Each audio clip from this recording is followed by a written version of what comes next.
अब तक के जो उत्तर प्रदेश के चुनाव के नतीजे आए उससे ये बात जाहिर हो गई कि उत्तर प्रदेश ईवीएम का चीख पुकार कर रहे हैं। मैंने 2019 में भी कहा था कि गलती ईवीएम की नहीं है, गलती जो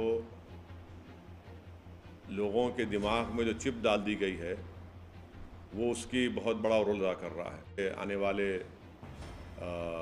जो विधानसभा के इलेक्शन होंगे उसमें हम और अच्छा करेंगे। हमारे ये जितने भी अभी तक नतीजे आए, जो रिज़ल्ट्स आया, जो बड़ी बड़ी बातें कर रहे थे लोग कि ये इनका और ट्रांसफ़र होगा, उनका और ट्रांसफ़र होगा, ट्रांसफ़र कुछ भी नहीं हुआ। उत्तर प्रदेश के अल्पसंख्यक समाज के माइनॉरिटीज़ हैं, उनको सिर्फ वोट बैंक की तरह इस्तेमाल किया गया और इसी वजह से आज आप देख रहे हैं कि जो पॉलिटिकल लीडरशिप की हम जब बात करते हैं तो उससे सबको तकलीफ़ हो जाती है।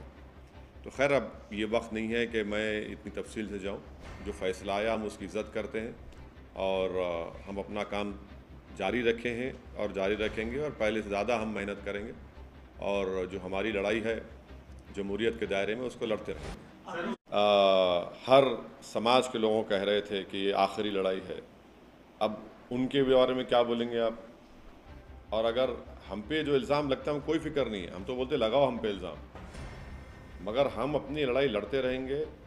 आप देखेंगे गुजरात में भी इलेक्शन लड़ेंगे, राजस्थान में भी लड़ेंगे और इस साल आखिर में दिसंबर में उत्तर प्रदेश में लोकल बॉडी के इलेक्शन होंगे, हम फिर अच्छी तैयारी से लड़ेंगे।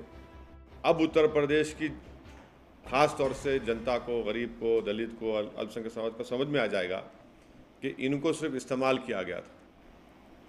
भाई आप जो दावे कर रहे थे, जो भीड़ दिखा रहे थे, जो बातें हो रही थी, जो ख्वाब में भी मुख्यमंत्री बन गए थे, तो उसका जिम्मेदार कोई तो नहीं हो सकता हूँ ना। तो अपनी स्पीच में कहा कि समाजवादी अलायंस बीजेपी को नहीं हरा सकता, तो उस वक्त भी लोग बड़े नाराज़ हुए। ऑन रिकॉर्ड मेरे स्पीचेस आप देखिए, यूट्यूब पे हैं। मैं तो बात कह रहा हूँ, कह चुका हूँ, बात कह चुका हूँ। 4 इलेक्शन अब आप हार चुके हैं, 14, 17, 19 और 22, ये 4 इलेक्शन अब हार चुके हैं। तो अब हम उम्मीद करते हैं कि वो अपना, उनका ही फैसला है, मगर वो अब की बार जब आइंदा पार्लियामेंट के इलेक्शन होंगे उत्तर प्रदेश में या म्यूनसिपल इलेक्शन होंगे, वो हमारी इस बात पे गौर करेंगे। हमको मालूम है कि हमारी बहुत सी बातों को लोग उस पर गौर किए, मगर एक MY किसके लिए चलता था? MY किसके लिए चलता था बताइए? कौन सी पार्टी के लिए चलता था MY? यहाँ तो खाली M ही है ना, वाई कहाँ है यहाँ पे? तो खाली M ही है, वाई तो जो एक पर्टिकुलर कम्युनिटी को अपना वोट बैंक समझते थे, अब तो वोट तो ले लिए मगर आपके वोट नहीं। अभी अभी अभी ये प्रेस कॉन्फ्रेंस ये मौका नहीं है, ना वक्त है कि मैं इतना उसमें सब्सटेंशिएट करूं, मगर मैं इतना ज़रूर कहूँगा कि 80-20 का ये माहौल बहुत लंबे सालों तक रहने वाला है। ये ऐसा नहीं, हम तो अलायंस का हिस्सा, सुनिए, ऐसा नहीं, हम तो अलायंस का हिस्सा थे। भागीदारी परिवर्तन मोर्चा का था कि पहला इलेक्शन हारना, दूसरा हराना, तीसरा जीतना। अरे सुनिए सुनिए सुनिए, ये कांशीराम साहब का एक बहुत बड़ा इंपॉर्टेंट स्टेटमेंट है। हम हारे हैं, जीतेंगे दोबारा, इसमें कौन सी बड़ी बात है? कौन सा आसमान गिरने वाला है? हमारे हौसले, हमारा अज़म कभी कम नहीं होगा, ना इससे होता है। ठीक है, हम जो चाह रहे थे उसके बरक्स नतीजा आया, कोई बात नहीं है, मगर हमारे हौसले, हमारे स्पिरिट आज भी हाई हैं, कल भी हाई रहेंगे, हम लगे रहेंगे। ये एक टर्निंग पॉइंट होगा मुस्लिम पॉलिटिक्स के लिए। संविधान के फंडामेंटल राइट का इशू है। इलेक्शन हो, चुनाव हो ना हो, जहां पर फंडामेंटल राइट्स का वायलेशन आएगा वहां पर बोलना पड़ेगा। संविधान को प्रोटेक्ट करना मेरी आपकी जिम्मेदारी है, मैं बोलूँगा बराबर। मेरा इशारा किसी के ऊपर नहीं है, जनता समझ जाएगी। मैं आप जिसका समझ रहे हो वो नहीं, वो गलत है, वो नहीं। मैं बोला था कि ईवीएम गलत है, ईवीएम में कुछ नहीं है, दिमाग में चिप डाल दी गई है 80-20 की, अब वो चल रहा है। ईवीएम गलती ईवीएम की नहीं है, बुलडोजर का कितना असर पड़ा सर? कुछ भी नहीं है। गलती जो है ईवीएम की नहीं है, गलती जो दिमागों में डाल दिया गया है उसी के ऊपर मामला चल रहा है पूरा। बड़ा हमारे लोकतंत्र के लिए बड़ा अफसोसनाक दिन होगा अगर बीएसपी ख़त्म हो जाएगी तो। कांग्रेस के बारे में नहीं, मैं कांग्रेस के गांधी, प्रियंका गांधी, अब मैं उसके बारे में मैं क्यों बोलूं भाई, खामखा उनको क्यों इज्जत बख्शूं मैं अपनी जबान से उनका नाम लेके उनके बारे में बोल के। It is not my job to comment on it is for that party to decide what they need to do. मैं आपको बता रहा हूं कि भारत की लोकतंत्र के लिए बीएसपी का एक बहुत बड़ा रोल रहा है और हम उम्मीद करते हैं कि वो पार्टी रहेगी, मजबूत रहेगी। देखिए आप हर चीज़ को हमारी ज़रूरत मत समझिए। आप लोग मेरी पार्टी की हिस्ट्री जानते हैं ना मेरी हिस्ट्री जानते हैं।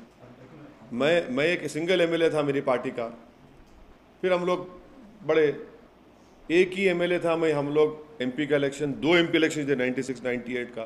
तो क्या कमियां रह गई? क्या अरे रही होगी भाई, कुछ ना कुछ होगा, हम उस पर देखेंगे, मगर मेहनत के एतबार से हमारा these are part and parcel of our life, you know, ups and downs are part and parcel of our life, and to me, for me tomorrow is the next day, is the next challenge. I'll take it up, I'll go ahead.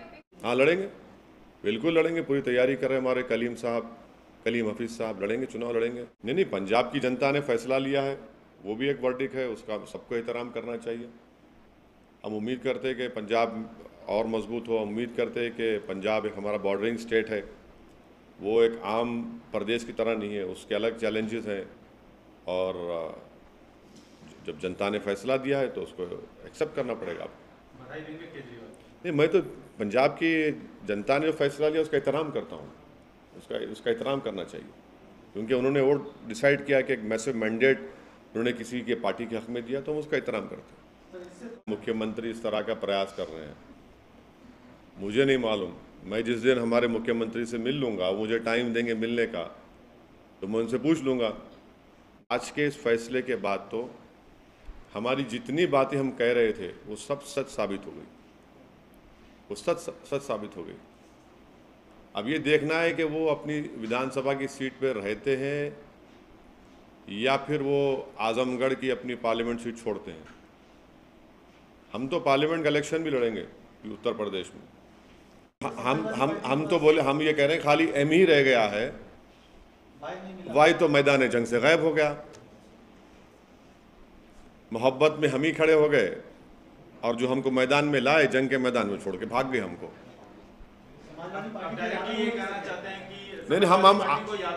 नहीं, अब देखिए data आएगा, मालूम हो जाएगा, data आएगा। मगर हम तो यही कह रहे हैं ना भाई,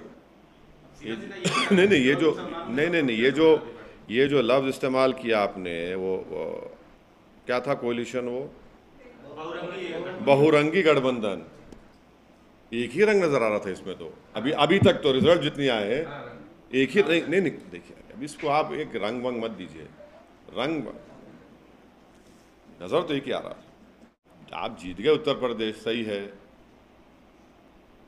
बल्दिया के इलेक्शन में आए थे ना, सब आए थे, लेकिन परफॉर्म भी तो किया सर। हाँ, परफॉर्म किए, फिर उसके बाद क्या, अरे छोड़िए ना, वो तो कांग्रेस, जहाँ कांग्रेस का वैक्यूम पैदा होता है इन्हों फिल कर लेते। इसका मतलब भाई जहाँ हमारे जितने नंबर से हम रिपीट किए,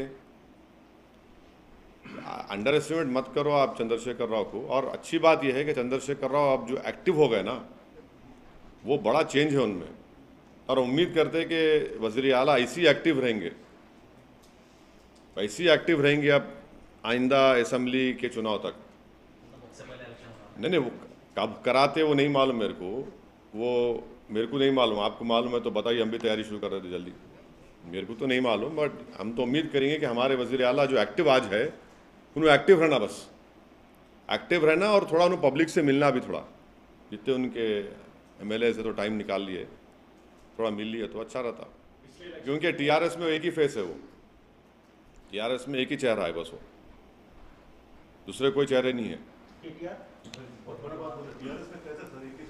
बिल्कुल टीआरएस में एक ही चेहरा है, कोई दूसरा चेहरा है ही नहीं, कोई भी नहीं है, सिवाय वज़ीर आला